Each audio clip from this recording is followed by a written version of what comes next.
Donc, Ésaïe 53, verset 2, il s'est élevé devant lui comme une faible plante. Nous ne serons pas là aujourd'hui, je vous le dis en toute vérité. Il s'est élevé devant lui comme une faible plante, comme un rejeton qui sort d'une terre desséchée. Il n'avait ni beauté. Écoutez bien, la Bible parle ici du Seigneur Jésus. La Bible dit, il n'avait ni beauté, ni éclat pour attirer nos regards. Et son aspect n'avait rien pour nous plaire. Waouh! Il n'avait ni beauté, ni éclat pour attirer nos regards. Ça, c'est une vision. Donc, ça, c'est une vision messianique. C'est une parole messianique. Donc, c'est le prophète Ésaïe, des centaines d'années avant la venue du Messie. Il fait cette vision et il annonce exactement ce qui devait arriver au Seigneur Jésus. Il annonce exactement comment est-ce que le Seigneur Jésus devait être. Il n'avait ni beauté, ni éclat pour attirer nos regards. Et son aspect n'avait rien pour nous plaire. Méprisé et abandonné des hommes, homme de douleur et habitué à la souffrance, semblable à celui dont on détourne le visage, nous l'avons dédaigné, nous avons fait de lui aucun cas. Cependant, ce sont nos souffrances qu'il a portées, c'est de nos douleurs qu'il s'est chargé, et nous l'avons considéré comme puni, frappé de Dieu et humilié. Vous savez, les lettres humaines comme ça, quand on te voit traverser des moments difficiles, on dit certainement Dieu t'a puni, certainement tu as péché. Dans tous les cas, certainement tu es sous la disgrâce. Et la Bible dit, et nous l'avons considéré donc comme puni, frappé de Dieu et humilié. Mais il était blessé pour nos péchés, brisé pour nos iniquités. Le châtiment qui nous donne la paix est tombé sur lui. Et c'est par ses meurtrissures que nous sommes guéris. Nous sommes guéris. Nous étions tous errants comme des brebis, chacun suivant sa propre voie, et l'Éternel a fait retomber sur lui l'iniquité de nous tous. Il a été maltraité, opprimé, il n'a pas ouvert la bouche. En fait, là où j'aimerais plus qu'on s'attarde, c'est qu'il n'avait ni beauté, ni éclat pour attirer nos regards. Mais cependant, il s'est chargé de nos malédictions, il s'est chargé de nos péchés. Le châtiment qui nous donne la paix, si nous avons la paix en Jésus aujourd'hui, alors c'est parce que lui, il a payé le prix fort. Mais quelque chose paraît comme un contraste. Vous savez, d'habitude, nous lisons ce passage, ça c'est sûr.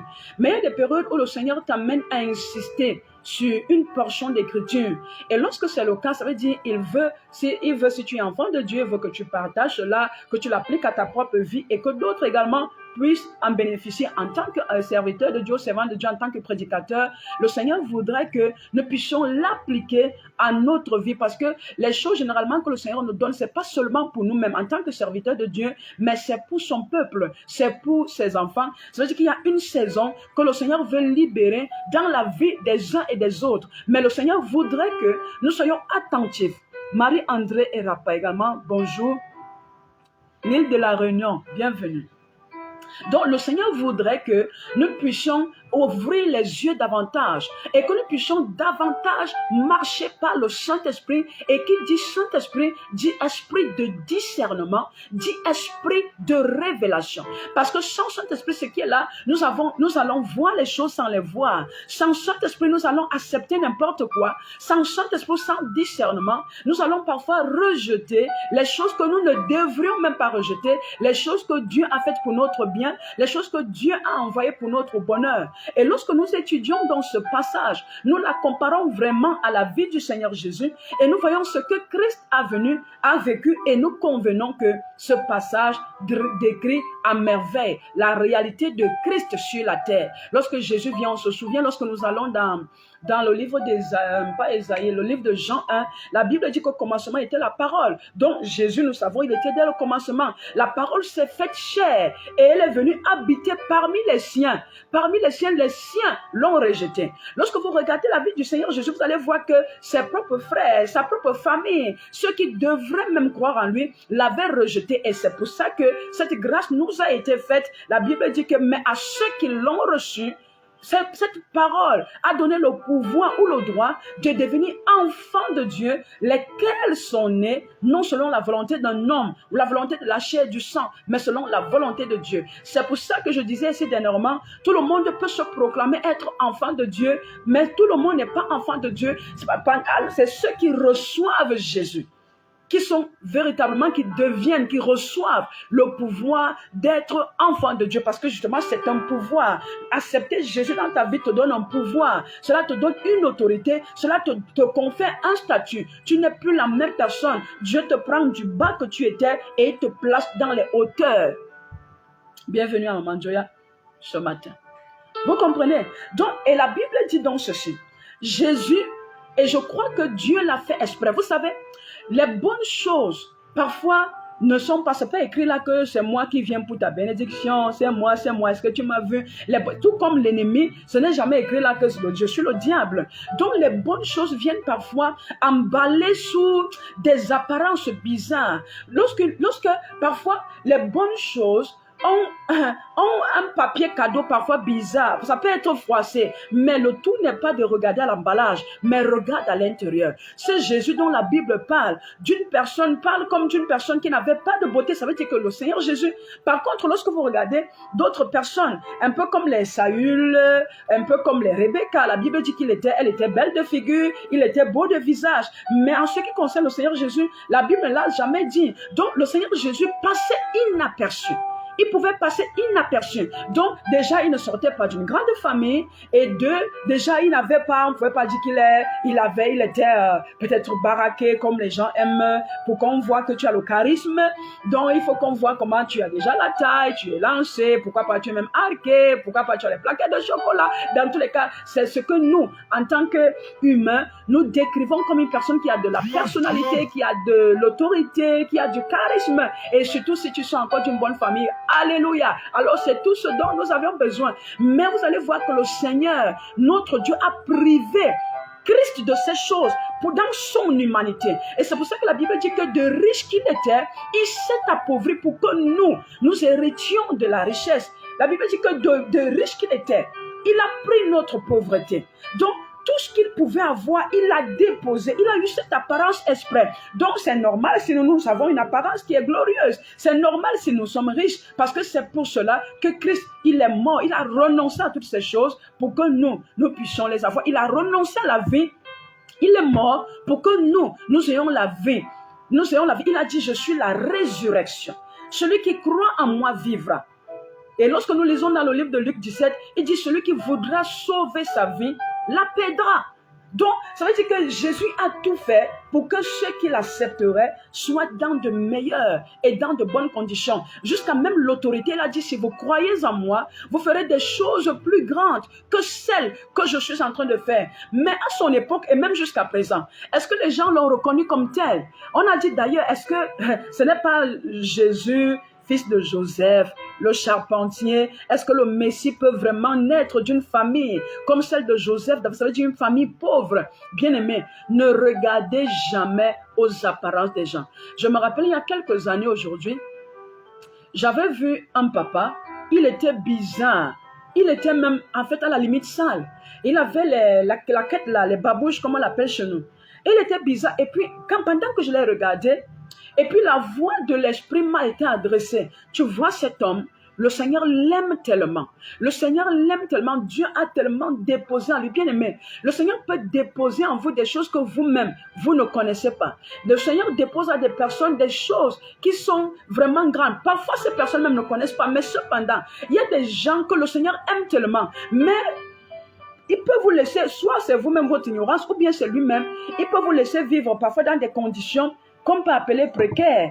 Il peut parfois vous laisser dans une situation, vous allez dire, comment est-ce que le Seigneur peut me laisser vivre dans une condition précaire? Regardez, les voies de Dieu sont insondables. Cela dépend de ce que Dieu veut faire avec vous. Cela dépend de votre appel.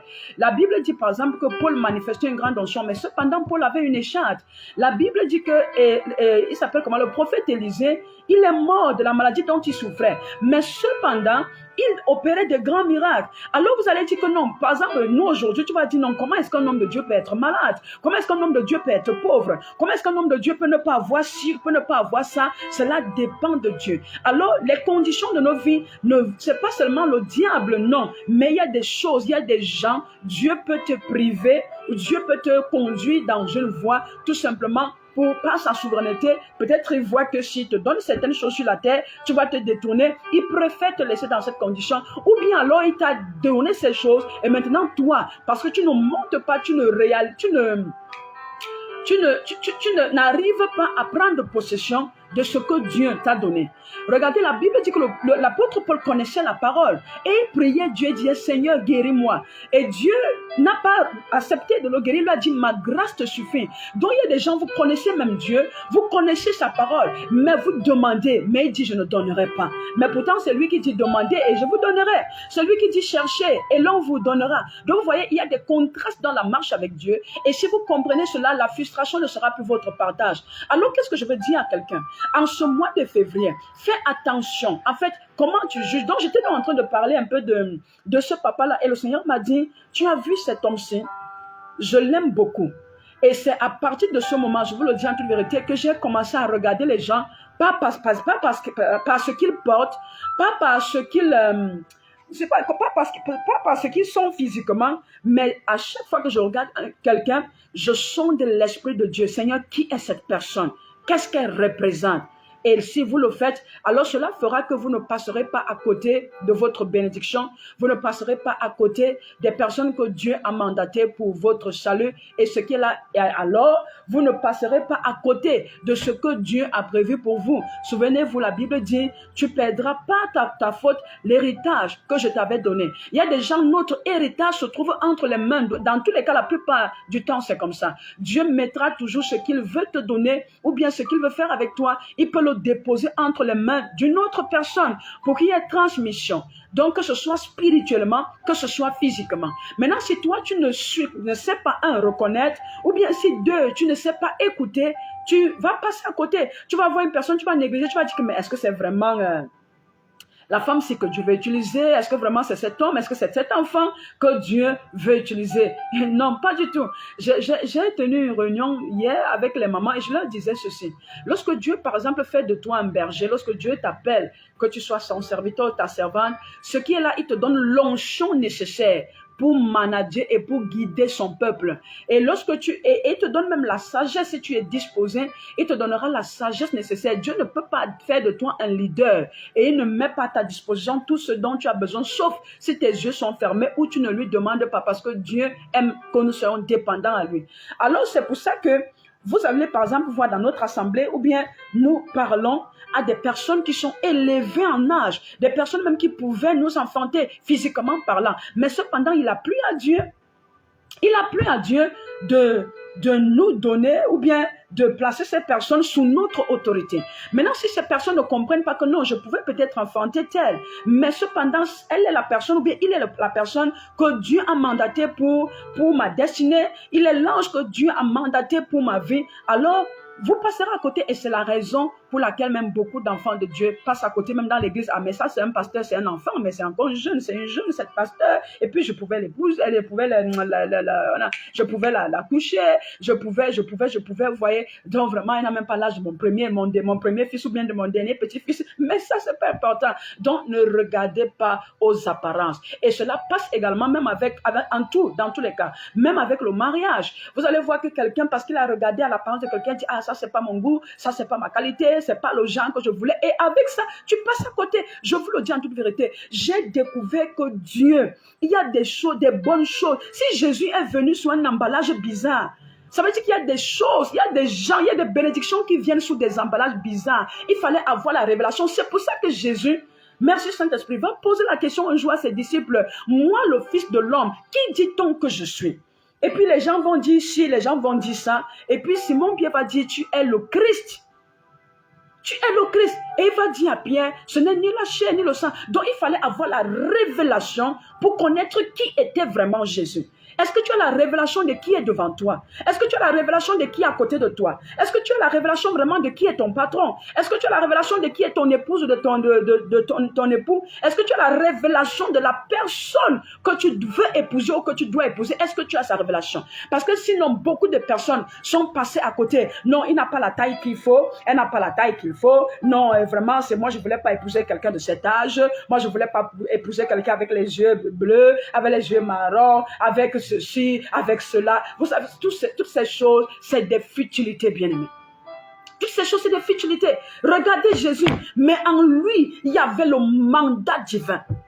Il y avait le mandat divin. Je connais des personnes qui sont passées à côté de leur personne. Écoutez, excusez-moi la répétition. Je connais des personnes qui sont passées à côté de leur personne. Ça veut dire homme ou femme. Et puis des années plus tard, elles ont commencé à regretter. Oh vraiment, si j'avais su. Et d'autres ont même fait des problèmes pour dire que non, l'autre personne c'est comme Vasti. Il a pris ma place. C'est d'abord moi qu'on avait demandé en mariage. Ou bien c'est d'abord elle que je devais épouser. Tu étais où entre-temps? Parce que tu as négligé dans un champ. Le trésor est toujours caché dans un champ. Et c'est pour ça qu'il a dit, l'homme qui a découvert ce trésor dans le champ va vendre tout ce qu'il a. Il vient acquérir le champ. Le tout n'est pas le champ, mais le trésor qui est caché à l'intérieur. Et le Seigneur Jésus, l'apôtre Paul a dit, nous portons... Qu'est-ce qui se passe encore? Que l'église... Voilà, merci Jésus. Le signal est vraiment de mauvaise qualité. Et c'est vrai que ce matin, je me suis pas connecté sur TikTok. Je suis uniquement sur Facebook. J'allais déjà dire que bon, on prend le plan B. Le signal n'est pas bon. Ça me montre cela ici. Vous comprenez un peu? Donc, s'il vous plaît, enfant de Dieu, que les yeux de ton esprit, les yeux de l'esprit soient ouverts. Utilise plus les yeux spirituels que les yeux physiques. D'ailleurs, que les yeux charnels nous amènent à pécher. C'est vrai, ils nous servent pour nous déplacer, ça c'est bon. Mais rendez-vous compte d'une chose. La Bible dit que l'apôtre Jean, ce que vous considérez, parfois Dieu ne considère pas ça. L'apôtre Jean était à l'île de Patmos. La Bible dit qu'il ne voyait pas physiquement. Mais cependant, ses yeux spirituels étaient ouverts. La Bible dit qu'à cause de l'onction de Dieu sur sa vie, on a pris cet homme, on a jeté dans un fût d'huile bouillante. Parce qu'on disait que toi et ton Jésus, toi et ta parole, toi et tes révélations, on va vous anéantir. Mais la Bible dit qu'il n'est jamais mort. Il était aveugle. Mais regardez, il a écrit toute l'Apocalypse. En dehors même de l'Apocalypse, regardez 1 Jean, 2 Jean, ainsi de suite. C'est lui qui était. Mais il ne voyait pas. Est-ce que vous comprenez un peu? Donc parfois on va dire là que non, oh vraiment, mais parfois Dieu peut t'utiliser. La Bible dit que le prophète Achija, et lisez la Bible un peu, allez taper prophète Achija. La Bible dit qu'il était devenu vieux, il ne voyait plus. Mais lorsque la femme de Jéroboam va se déguiser, avant même que dès qu'elle va fouler le pied de la porte, poser le pied, mais bam bam. La Bible dit que le prophète Achija, qui ne voyait plus, va dire, femme de Jéroboam, pourquoi est-ce que tu t'es déguisée comme ça? Je suis sûr que la femme de Jéroboam a sursauté, qui a dit à celui-ci que j'étais déguisée. Vous voyez un peu, c'est ça les choses. Bien aimé, soupir à des dimensions supérieures. Nous devons soupirer à des dimensions supérieures. C'est pour ça que je dis, tu pouvais le voir que vraiment ça c'est un pauvre aveugle, ça c'est ceci, mais cependant la grâce de Dieu reposait sur sa vie. L'onction de Dieu reposait sur sa vie. La Bible dit que une journée avant, le Seigneur avait dit à son serviteur Achija que voici la femme de Jéroboam viendra te voir demain. Elle viendra te consulter comme ça. Elle viendra à telle heure. Bien aimé. Oh, voilà que le Seigneur parle à un aveugle. Toi, tu as tes deux yeux. Nous avons nos deux yeux là. Disons à Dieu, Seigneur, ouvre nos yeux spirituels afin que nous voyions ce que tu veux que nous voyions. Oh, nous voulons entrer dans des dimensions spirituelles. Quand les autres voient la mort, toi tu vois la vie. Quand les autres rejettent, toi tu dis non, ce n'est pas ça. Voici ce que nous devons faire. Quand les autres sont en train d'avoir peur, toi tu dis non, le Seigneur m'a montré. Regardez, la Bible dit ceci. Pendant que l'apôtre Paul était dans ce bateau qu'il amenait à Rome, la Bible dit que le Seigneur va lui donner une vision, que le bateau avait fait naufrage, mais cependant l'ange va lui dire personne ne va mourir, et il va annoncer ça aux gens, mais les gens ne vont pas croire. Et puis c'est quand ça va arriver que les gens vont commencer à dire oui, frère Paul, tu disais même que qu'est-ce qui va se passer? Et c'est là où, écoutez, nous sommes des prophètes de notre génération. Si tu as le Saint-Esprit, tu es un prophète de ta génération. Alors, laisse que les gens même te jugent par les apparences, qu'on dise que vraiment cette femme-ci, et puis ou bien cet homme-ci, l'âge m'a avancé, c'est pas important. Laisse que le Seigneur t'utilise et laisse que les autres, ceux-là que Dieu a mandatés pour être ta bénédiction, soient vraiment cette bénédiction. Ne rejette pas ce que Dieu t'envoie par manque de discernement, par manque de connaissance. Donc, si on a rejeté Jésus parce qu'on a accepté, on l'a regardé, c'est pour ça que vous allez voir que même dans nos membres de famille, pendant que Dieu t'utilise ou Dieu t'a oint, on va dire, mais n'est-ce pas Daniel que je connais même là? Ce n'est pas Isabelle là. Bon, qu'est-ce qui a changé? Ce n'est pas Njoya là. Et puis les gens vont toujours te négliger. Pourquoi? Parce que c'est comme ça, ils sont aveuglés. Ils sont aveuglés. La Bible dit que les scribes et les pharisiens ont dit à Jésus que, donc tu veux dire que nous-mêmes aussi nous sommes aveugles alors que nous on te voit bien là que tu es un fils de charpentier. Et il a dit que c'est parce que justement vous voyez que vous avez des péchés, votre péché demeure. Donc quelqu'un peut voir mais ne pas voir la bonne chose. Quelqu'un peut avoir la connaissance, mais ne pas avoir la bonne. Donc, le mois de février, c'est le mois de grand discernement. Dis à Dieu, Seigneur, en ce mois, donne-moi le discernement des choses qui viennent de toi. Donne-moi le discernement de ta parole. Donne-moi la révélation. Donne-moi, Seigneur, mon Dieu, mon roi, d'aller là où tu as placé, là où tu as voulu que je sois. Dans le nom puissant de Jésus. Donc ne rejette pas les choses sous prétexte que non, vraiment c'est comme ça. Rentre en prière. Même lorsqu'on te fait une proposition, va en prière. Va demander, Seigneur, est-ce que la chose vient de toi? Alors s'il dit que c'est de lui, même si c'est comment, fonce tout simplement. Même si les gens se moquent de toi, j'ai vu des personnes qui ont abandonné leur personne. Je fais la répétition. J'ai vu des personnes qui ont abandonné leur personne parce que les gens à côté n'étaient incapables de voir ce que eux ils voyaient, ou bien ce qu'elles voyaient des personnes, ce qu'elles voyaient sur leur mari ou bien sur leur femme. Et puis à cause des gens sans discernement, les gens ont dit, ah vraiment tu dis que tu prends la femme là, tu dis que tu prends l'homme là, vraiment toi tu... Et puis la personne a dit que non, laissez, moi je sais ce que j'ai vu. Vous savez, une fois je finis avec ceci, je me rappelle un peu de notre père dans la foi, et je me rappelle de feu notre mère, lorsque il vous sort ces photos avant. Lui-même, il disait souvent que ma femme avait eu le discernement.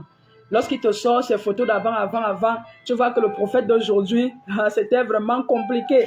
Donc, si tu n'avais pas la révélation, tu pouvais dire que mais celui-ci, même ça, c'est quel fils de rat qu'on est parti me chercher pour venir mettre. Mais cependant, il avait l'appel de Dieu sur sa vie. Donc, vous voyez peut-être que ce soit même envers mon mari, même envers toutes les personnes que je vois, je sais que le Seigneur a même élevé en dignité, si je peux le dire ainsi. Vous allez voir que ces personnes vous racontent leur passé même était misérable. Ces personnes ne ressemblaient à rien, c'était comme des loques humaines. Mais Dieu est celui qui est capable de prendre le pauvre, l'indigent, pour le faire asseoir à table avec les grands. David n'était qu'un pauvre berger. Regardez Saül même va contester, va dire que mais qui suis-je? Ma famille, je suis un benjamite. Ma famille, c'est la plus petite. Tout comme avec Gédéon a refusé la parole du Seigneur. Il voulait même refuser. Quand on lui dit, voyons heureux, il dit que mais c'est pas moi, ma famille la plus pauvre, la plus petite. Donc ça veut dire quoi? Dieu ne prendra pas forcément de grandes choses. Parce que, écoutez, est-ce qu'on peut élever ce qui est déjà grand? Non. Dieu prend tout ce qui est petit, qu'on élève, parce que Dieu aime et Dieu voudrait qu'on témoigne. Il m'a pris de 0 et puis m'a mis à héros. Parce qu'il faut qu'il y ait une progression dans ton élévation. C'est pour ça que lorsque tu passes par des moments difficiles, Dieu dit ce n'est qu'une question de temps. Wait and see. Parce qu'il veut vraiment qu'il te prenne dans une condition où tu vois qu'il n'y a que la main de Dieu. Parce qu'il faut que tu écrives ton témoignage. Donc c'est pour ça que les apparences ne comptent pas pour Dieu. C'est juste un détail. Le Seigneur va t'élever en ce mois, en cette année 2026. Le Seigneur veut faire de grandes choses avec toi. Ne regarde pas qu'aujourd'hui tu es encore bizarre. Ne regarde pas que peut-être tu n'es pas marié. Ne regarde pas que tu n'as pas d'enfant. Ne regarde pas que peut-être tu n'arrives pas peut-être à signer de contrat vraiment